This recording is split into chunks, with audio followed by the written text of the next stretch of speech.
Hello everybody, my name is Nabeel, a second year MBBS student who will be your moderator for today, and I'm joined by my lovely co-moderator, Aathira. Hey guys, I'm Aathira and I'm a first year MBBS student. And welcome to yet another episode of The Second Opinion. So if you listen to our previous podcast with Katya, you'll have seen what her experiences as an international student were on starting a medical course. But now we have an extra special guest for you today. He's a recent graduate of New Med, my ex-flatmate, and the only person I know who eats their corn ice cream on bread. Don't hate him.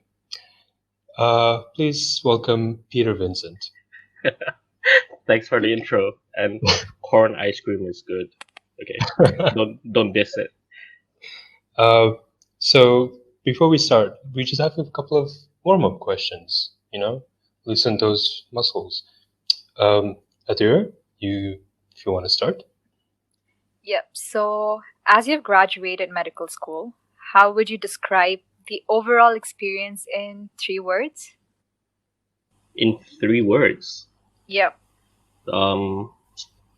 Surprising, exciting, yes, and maybe just relief. Yeah. Relief, okay. Okay, so wait. We're obviously not going to stop there because surprising, and relief. Can you explain each one of those words for us, please? So surprising. Why surprising? Because what a lot of people would go through during their finals would be the uncertainty that you'll actually pass. Of course, if you prepare well enough, you won't have that. But once you actually get the notification that the results are out, and when you see your name on that list, you're like, oh hey, I actually made it. I didn't screw up this time. Yeah, and that brings me down to relief because you're finally done with school. You're entering.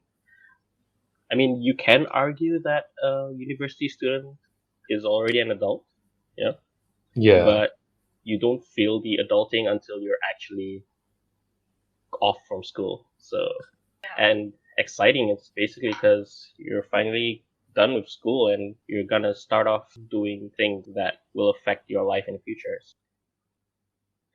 Going on to our next warm-up question is, so sticking with that theme of 3, Peter, if you had the chance to go to dinner, wine and dine, sit down for a conversation with 3 other people, either from our present time or in the past that are alive, who would you choose? Okay, one I guess would be Zac Efron. Yeah. Wait. High School Musical Zac Efron? Or yeah, Troy Bolton. Not Zac Efron, sorry. Troy Bolton. All right, that person. Yeah, it's weird, but it's like it's a thing I grew up with, and it kind of influenced my style back in that hairstyle and that fashion and like. What would you ask Troy Bolton? Like, what would you converse with him? Oh Lord, I don't know. We'll probably end up getting into a whole choreography and singing rather than talking, So it's not something I'd like to get into, Yeah. So the other 2, I can only think of artists. David Archuleta. Do you know that guy? I can't remember which singing competition it was from, but like when I was a teen, he was one of those who actually influenced my taste in music. Oh, cool. Yeah, and I got close to my girlfriend back then. Well, until now actually, because of his songs. So, just having a chat would be cool. Wait, Yep. So like you sang one of his songs or? No. It's just we both apparently love his music, Oh. And back then, when you're in high school, you have, like hypothetical kids and things like that. So, yeah. So I'm assuming he's still your child. Yeah. I'm still going strong with her. So. Oh, you must be proud parents. Okay, so it's you, Troy Bolton, David Archuleta. Okay, this is gonna be embarrassing, but I can't remember his name. He's really famous, right? Mhm. He does this like science talks on YouTube. Okay. Oh God, what is his name?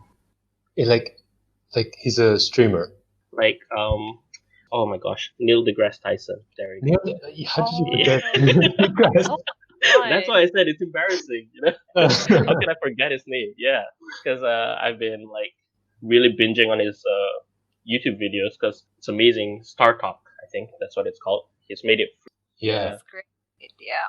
yeah, and I don't know. It just made physics so easy and makes physics so fun. And yeah, it's making me question my life choices. But we are where we are. So yeah. I mean, you still have. It's cool that you have like I would say you've got that creative side. Like this is a really interesting dinner table, right? Yeah. You've got this creative side of you, and you're like singing with Troy Bolton, but at the same time you're also having a talk about the Astrophysics. astrophysics, right?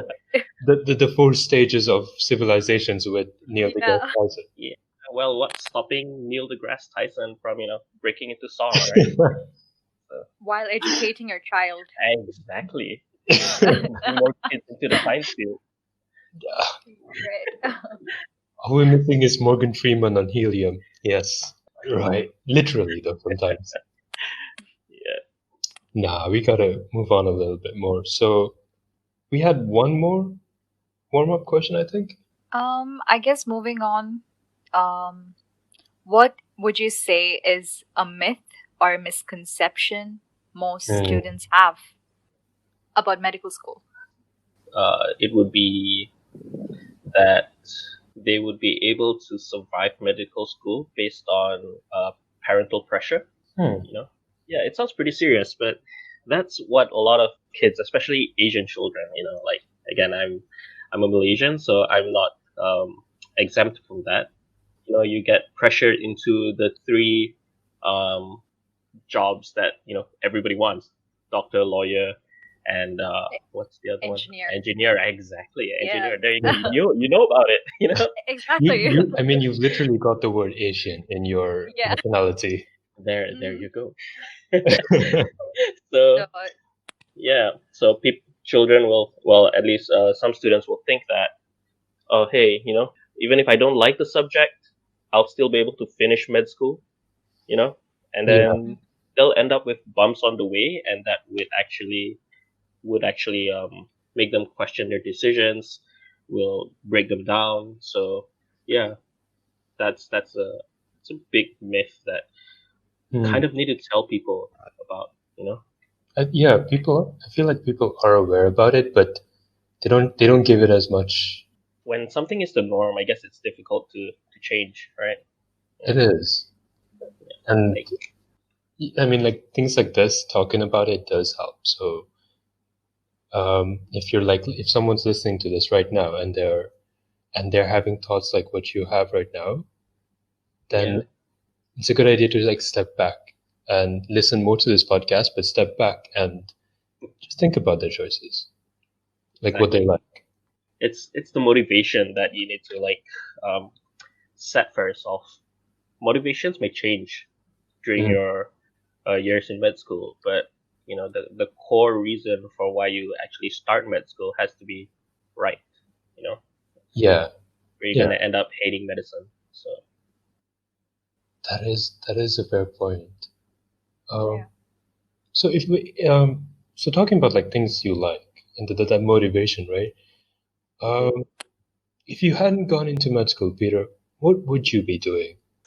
So one would be in culinary arts, or at least in the hospitality side, hotel management, business management. That was my passion back then. And lo and behold, being Asian, you know what happens, right? But right now that you've gone through medical school, would you say it was worth it? Honestly, yes. Because so this would sound contradictory to what I've just said earlier on, but I did start up with parental pressure, okay? And my motivation was basically that.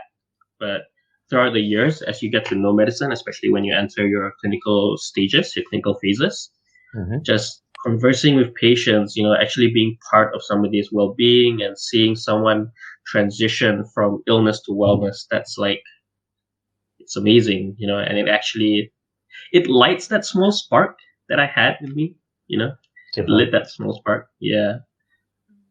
Well, So you must have had like some desire for that personal touch, that yeah, that one-on-one with someone. I guess I do. I mean,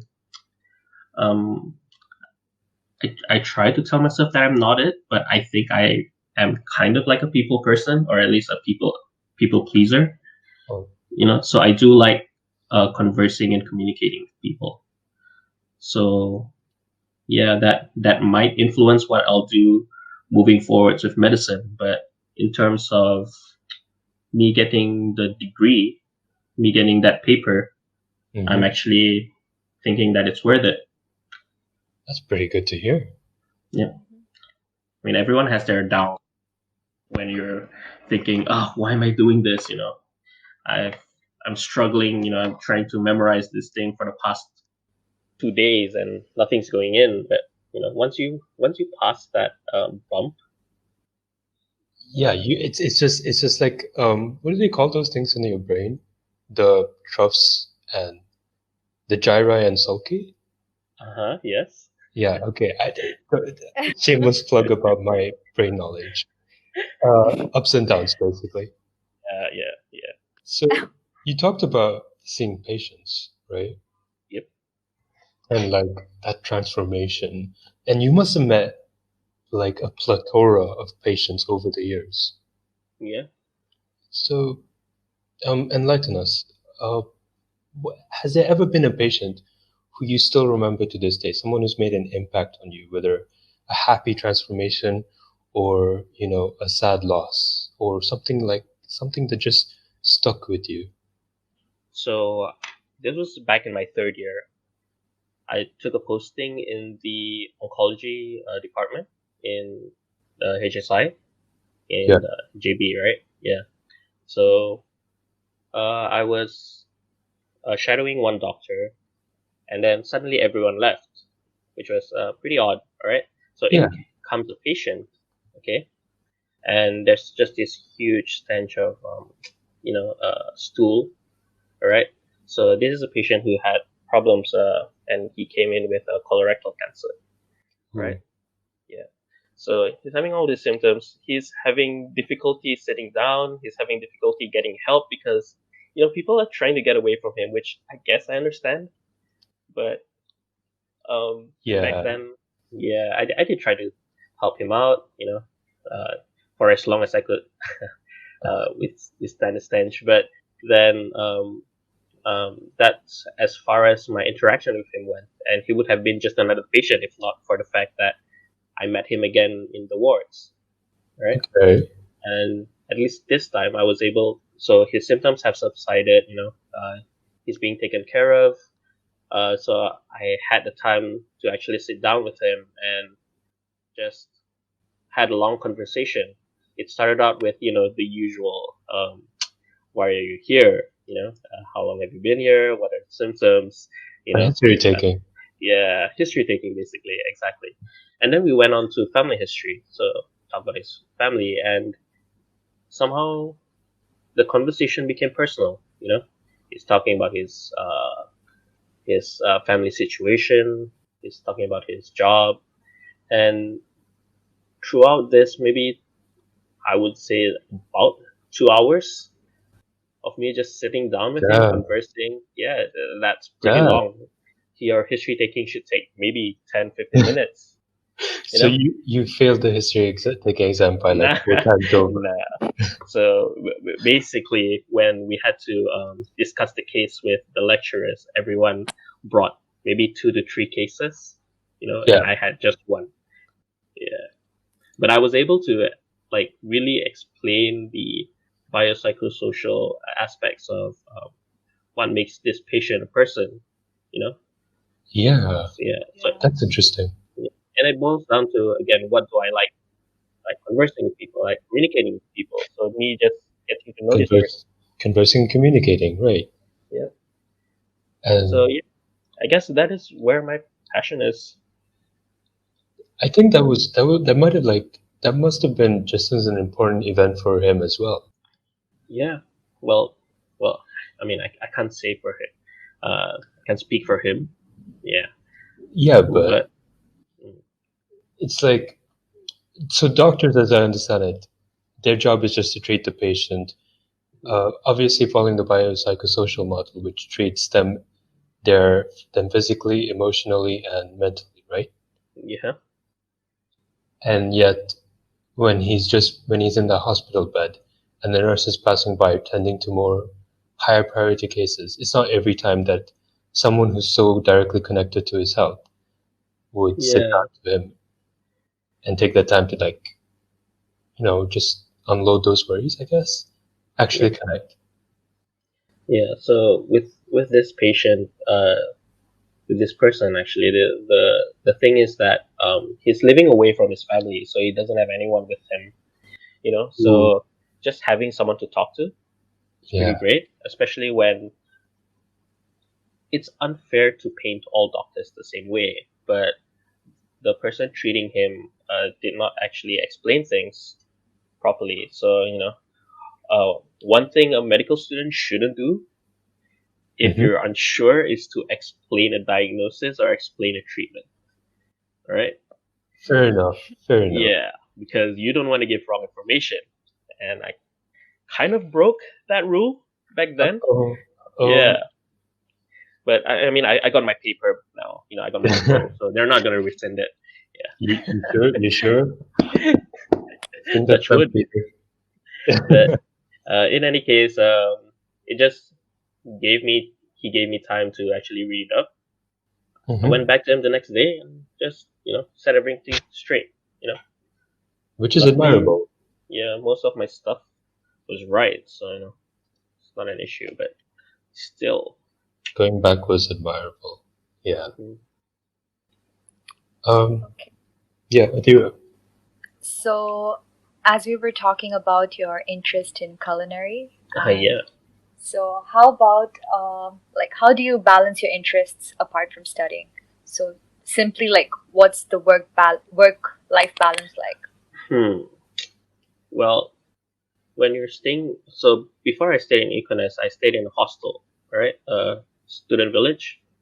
So you're limited with what you can do in terms of cooking, and since culinary arts or cooking is my passion, then it takes a bit of adjustment, I guess. Thank God we have YouTube, right? So I could at least lower my addiction to cooking by just watching videos. Yeah. That's the norm as it is right now. Yeah. But other times, especially when I moved into Econest, you have a whole kitchen, and that's basically what I do. There's a reason why I gained, I don't know, a good 30 kilograms after since my first year. Yeah, I think so I'm not proud of it, but I've been experimenting a lot with cooking. Emphasis on experimenting. Yes, exactly. No, Yeah. actually, it's not fair to put you on that. The number of times the house smelled bad was my bad than yours. I will not comment on that.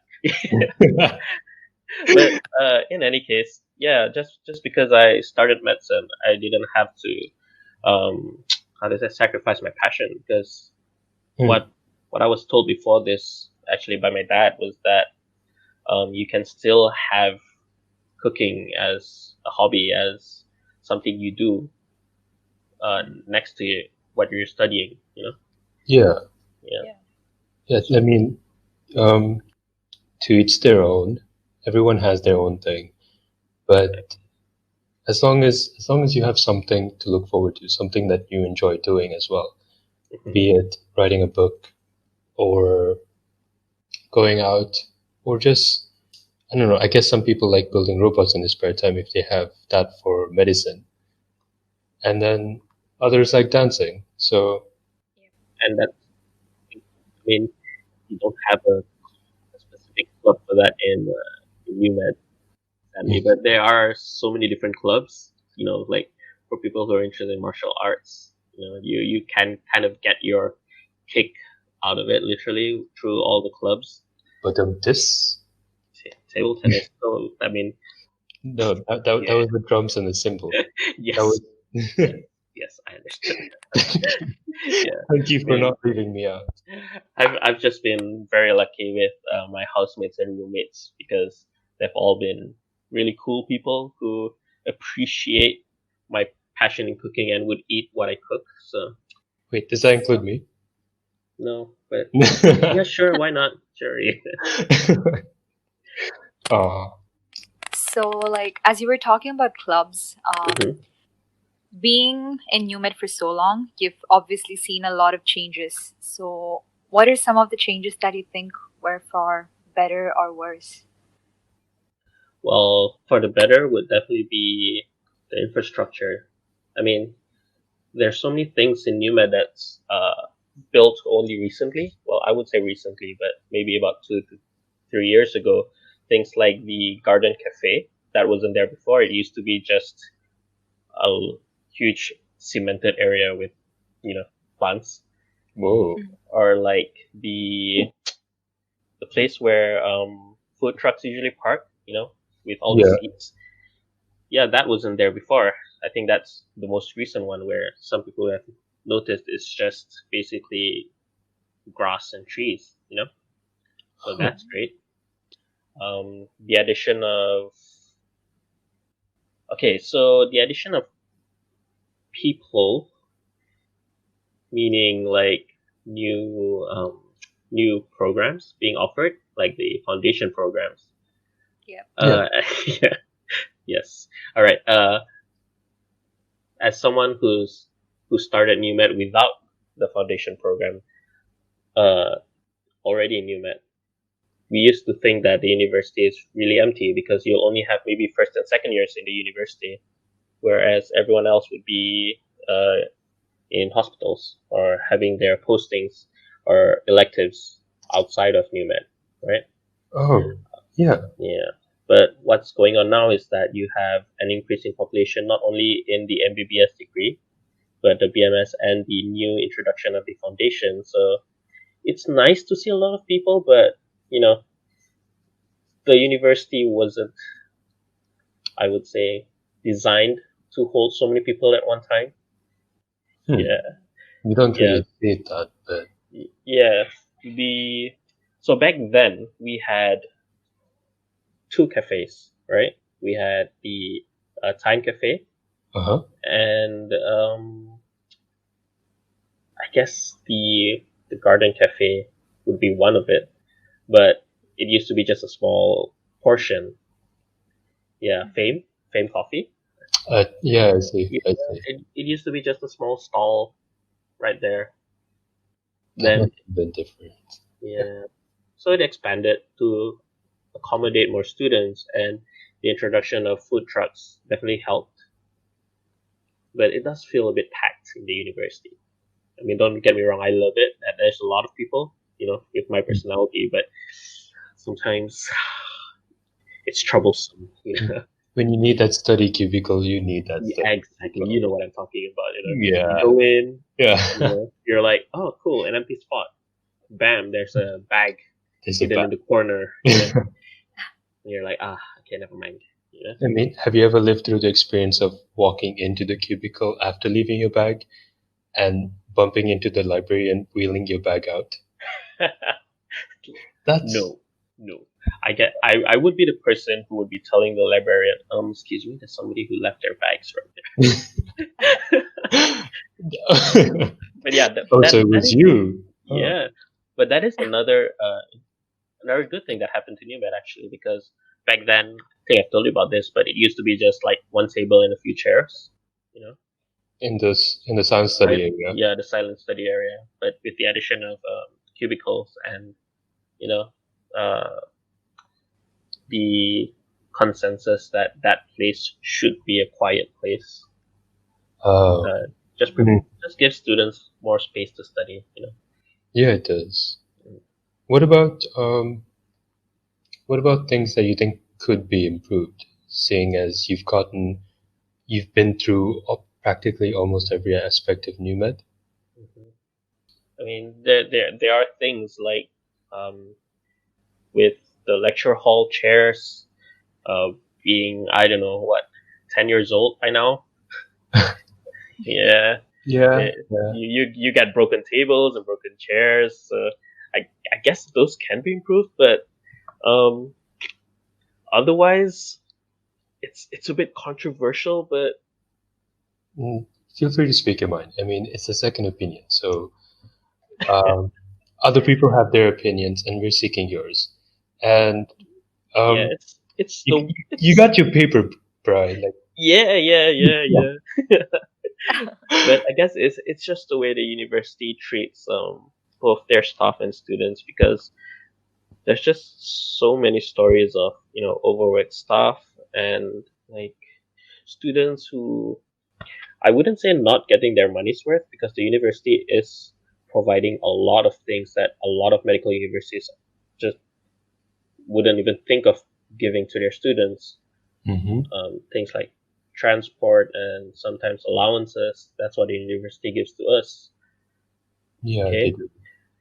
but things that I guess students lack, which can be seen as a good thing, would be guidance, right? Guidance. Yeah, so you can argue that university life is basically, this are your resources, go and study, right? That is really good for people who are, independent, if you're able to manage your time well, right? But Yeah. what a lot of Asian universities are doing in terms of university life is, here is here are the resources.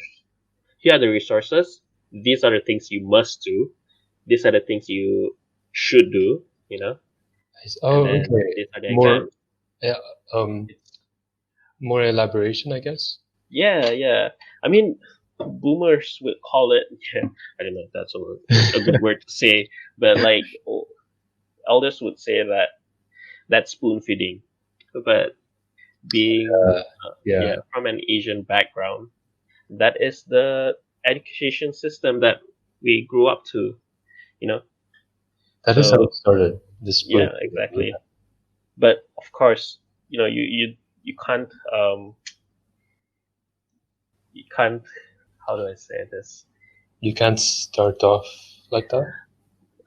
No, you can't negate the benefits of independence, right? Yeah, Because for people who are able to study really fast, the syllabus will just slow them down, right? So you should true. just give them resources and let them study as much as they want. For But someone who's not able to cope, they can take their time and understand the subject before moving on to the next one, rather than following a syllabus that they can't keep up with. I see. Yeah, so there are pros and cons on how NUMED does things, but So maybe yeah, like um, it would be more beneficial if they address those who need it or who benefit more from those yeah, that extra guidance. yeah. I mean, in any case, I can't say for those who are able to survive on their own, but as long as you have people around you who, again, you're not alone in that island. Everyone's in the same boat. Everyone's Mm. going through the same things. So if you can find people who you're able to click with, then it's not those Yeah, you outgrowth. stop yourself from making those same mistakes. Exactly. So That is a good point. you get what you give. I guess that would be a nice way to summarize the pros and cons of how NUMED treats their students. They Yeah, give you the resources, you put in the work, you get the results. So yeah. well, it would interest you to know that um, as of recently, these issues were brought to light, and Mhm. it has been somewhat of controversy because it's become big enough that we've seen lecturers and students now bringing up this discourse of the university. Mhm. Uh, the university versus the people in the university, if that makes sense. Yeah. These Yep. these practices you brought up, how it's the current system as it is. Yeah. So I mean that I think I know what you're talking about. You're talking about the article, right? Okay, yeah. So Yeah. Yeah. So I mean that article is pretty personal because uh I was in that like that few situation. percentage. So just for the listeners, yeah, I did repeat a year, all right, and the only thing that held me back a year was basically that small percentage, all right, and again, the university has the right to do it, to say that fail is fail no matter how much or how little you fail. Hmm. But you know, I don't know. I'm torn because honestly, that failure helped me since when I did redid the year, I was able to actually understand everything, and I did pretty well during that repeat year. Yeah. So the I mean, Yeah, it is a costly, um, exactly. but So it can be improved upon. yeah, because I don't know, New Med is in a pretty interesting spot because they do have their own power or their own how do I say jurisdiction with some things, some decisions being made. Hmm. But a lot of it goes back to our parent university, which is Newcastle, UK. Yeah. Yep. So Yeah, that's the one who ultimately exactly, decides it for us. exactly. Well, I mean, yeah. yeah. Coincidentally, this question was reserved for. So we were deciding on a signature question, which Hmm. you apparently have turned out to be our first test subject, which would have been the article at hand. And since you would have had the most experience with this, Yeah. we would have just basically said, these are the people's opinions, but we'd like to get your second opinion on this. Uh-huh. Yeah. So, but that that perspective, I think a lot of people will maybe they could. I hope they don't relate to it, but if they do, at least they can seek solace in knowing that they weren't the only ones and that it's something that should be brought up more. Exactly. But again, it it it never feels right. It never feels nice, Yeah. Yeah. When that happens to you, even if like 50 people were to experience the same thing with you, right? Hmm. It does um soften the blow a bit, but it throws a wrench into your plans, right?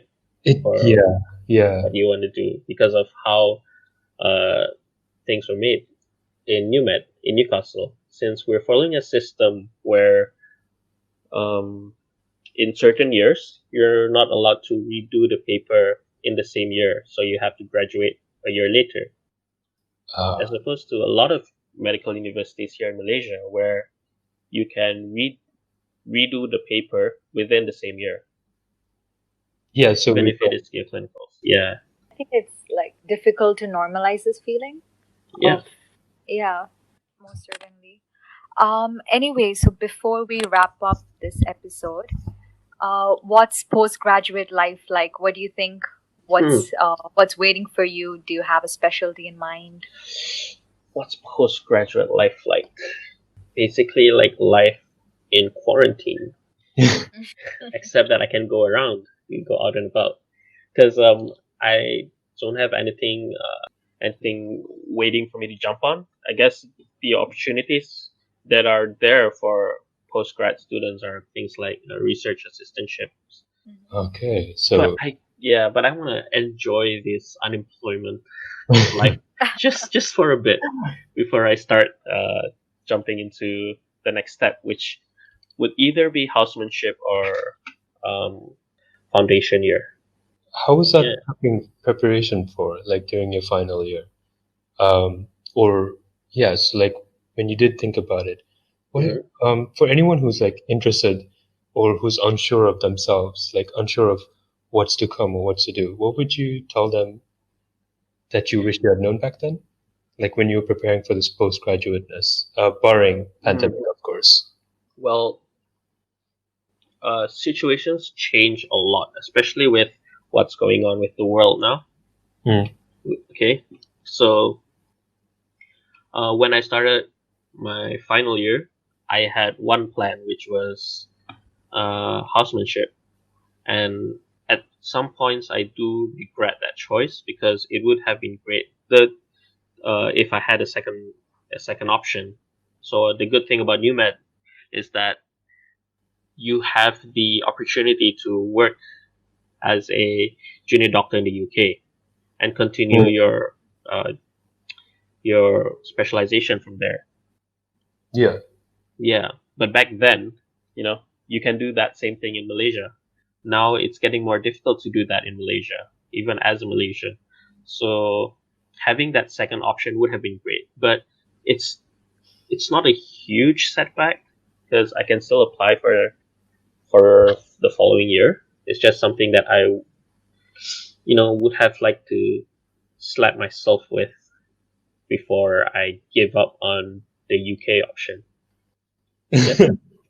No, no, no. This happens when you're on call. No, go ahead.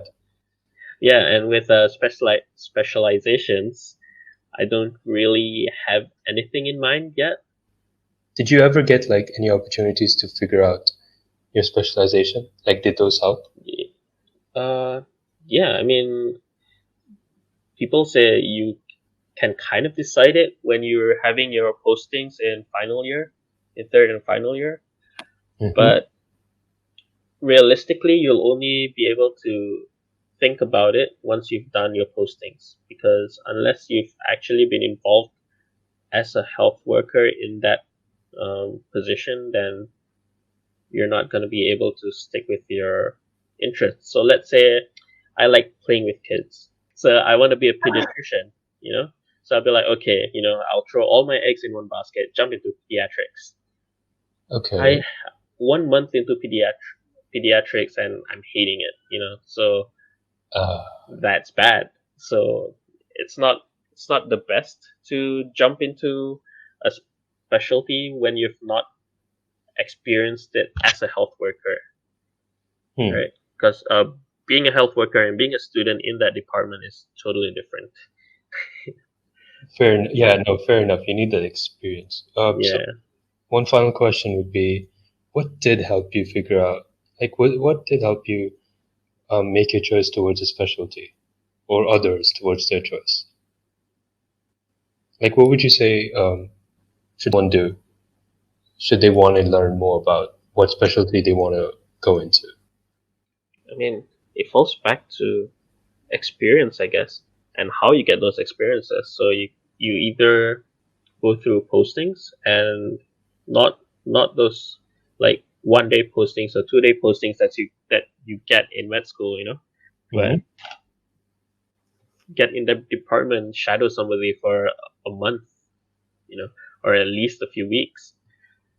You In can get your experience from like first-hand stories, I guess, from doctors, from people Yeah, who've been in that field. Yeah, because again, they would know the best, and what better way than to hear from the workers themselves, right? true, true. That Yeah, firsthand. yeah. And for students, I guess the best would be to ask your lecturers, but you're gonna get biased opinions because every lecturer is gonna say their specialty is the best. Ah, So yeah, no, I mean, we're guilty of um, shamelessly plugging our own podcast in our podcast. So for those of you listening, please tune in for more second opinion and do tell your friends too. Um, and that's all the time we have for now. So, first of all, thank you so much, Peter. This has been a really good talk. I'd say one of my favorites so far. Yep. He said it to Vincent all of them. have just recorded two two interviews. Oh. Yeah. Okay, this will be interesting to hear, to listen once you actually released it. But you've actually Yes, released sure. Yeah, I mean, well, we've basically immortalized you. So it. Right, right. generations after this, your descendants will listen to this and understand that this is where it all went wrong. Right. I'll tell little Archuleta. Yeah. Thank you so much for your time and good luck for your future ventures. Right. Thanks Yeah. for inviting me.